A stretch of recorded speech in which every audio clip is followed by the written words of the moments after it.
Sementara itu pemirsa, Sekjen PD Perjuangan Hasto Kristianto siap datang ke KPK Senin depan.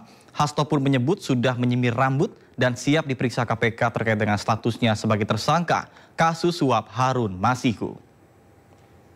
Menerima surat panggilan dari KPK untuk hadir tanggal 13 Januari 2025 pada jam 10 dan saya nyatakan bahwa sebagai warga negara yang taat hukum, saya akan hadir memenuhi panggilan KPK tersebut dan memberikan keterangan dengan sebaik-baiknya.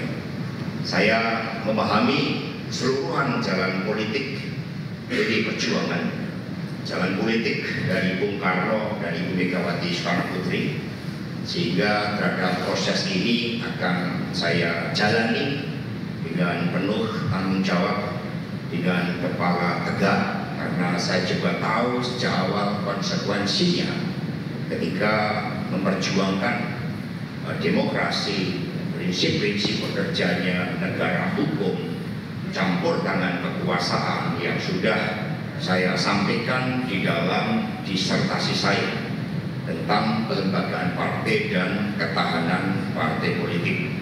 Karena itulah demokrasi ini harus kita junjung tinggi, semua harus menghormati supremasi hukum dengan sebaik-baiknya. Kalau ada yang nanya persiapan Pak apa? Setidaknya rambut saya sudah saya semir hitam.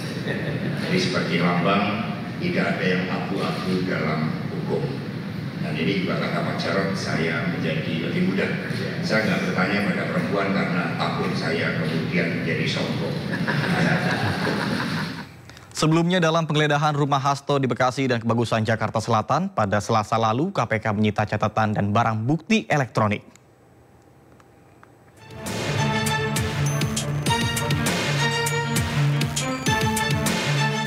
Penyitaan sejumlah barang saat penggeledahan di rumah Sekretaris Jenderal PDIP Hasto Kristianto di Bekasi, Jawa Barat dan Kebagusan Jakarta Selatan disampaikan oleh Direktur Penyidikan KPK, Brigjen Pol Asep Guntur Rahayu pada Rabu malam.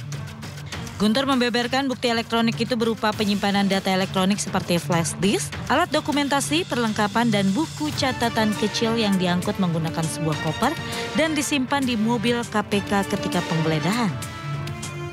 Semalam yang disita dari Bekasi dan rumah Kebagusan itu apa? Itu ada bukti-bukti ya, ada bukti elektronik maupun juga bukti berupa catatan-catatan. Yang tentunya bukti elektronik dan catatan tersebut itu terkait dengan perkara yang sedang kita tangani.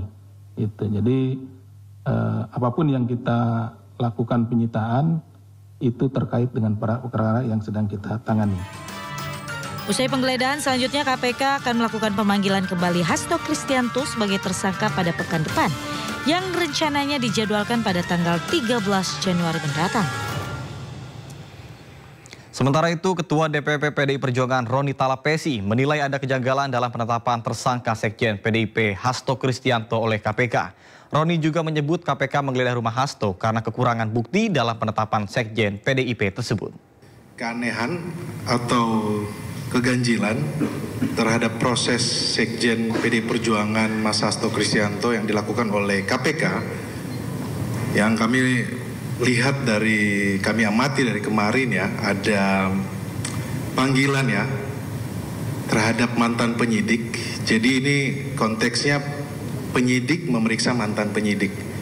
Menjadi pertanyaan buat kami. Yang kedua, dramatisasi terkait dengan koper ya, yang kemarin masyarakat menyimak bahwa berdalil agar letakkan di dalam koper agar aman.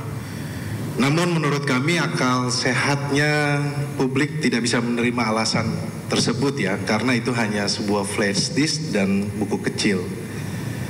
Kami melihat ini bagian dari penggiringan opini yang terus terjadi, yang akan dilakukan sejak panggilan pertama terhadap Sekjen PDI Perjuangan.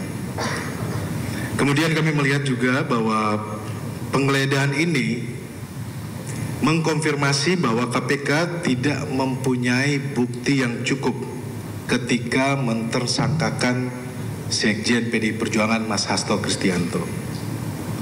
Dan juga kembali lagi di awal pada saat penetapan tersangka Mas Hasto Kristianto tanggal 24 Desember 2024 telah terjadi kebocoran sprindik yang pada saat itu bahkan jubir KPK menyampaikan kepada publik bahwa tidak tahu.